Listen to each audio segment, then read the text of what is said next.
Hey everybody, I just learned how to make this very cool, very easy spiderweb in Adobe Illustrator, and I wanted to share the magic with you. It is so easy. So the first thing we're going to do is put in the grids so that we can make sure we've got some straight lines. I'm going to go to View, and then Show Grids, and then View, and then Snap to Grids.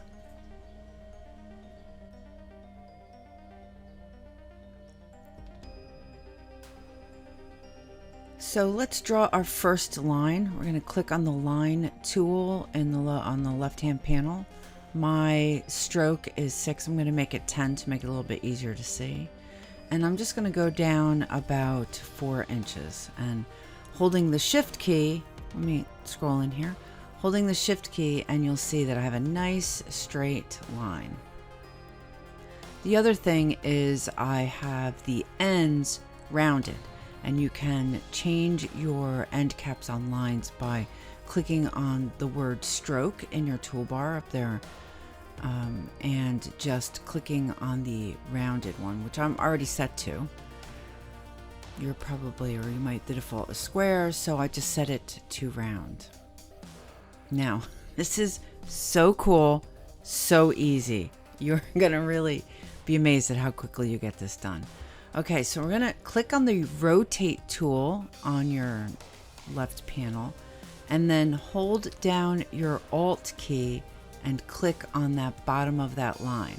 And by default, the rotate dialog box is going to pop up. And we're going to go 45 degrees. And then we're going to select copy. And now we have 2 pieces. Now I'm going to select both of those pieces, and I'm going to click on the rotate tool again, and then I'm going to hold down my Alt key and click on that very bottom part, and I'm going to put negative 20 to 50, and then OK. And this is going to make my 2 pieces look like a V, and this is exactly what I want. Now let's get some lines in there. First, let's draw a line around towards the top across, and it doesn't matter about the overlap. That looks perfect. So now let's warp that line, and with that line selected, let's go to Effects, Warp, and Arc. And we want to arc this a negative 25%. So if you don't have 25% there, just type that in and then choose OK. Now let's duplicate that arced line 4 more times, let's say.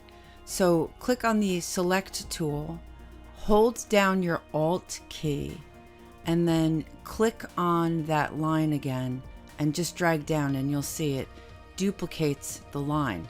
I know, it's pretty cool, right? Sort of like a copy and paste, but a little bit easier.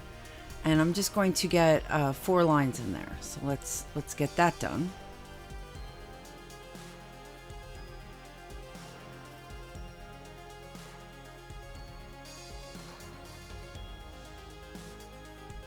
Great. Now I can leave them uneven, or I can select them all just by dragging down through the middle and then going up to my center vertically. Is that the vertical one? Yeah, center vertical line, and it centers them all so nicely, right? I mean, this is really so cool. One of the things I love about Adobe Illustrator. Now, let's use the shape tool. First, let's select everything. Click on the shape tool on the left-hand side, and hold down your Alt key, and you'll see the plus sign turns to a minus sign. And when you click and drag over those lines, you can see it removes the stuff, and the arc is recalculated to meet the sides. I know, it's so cool.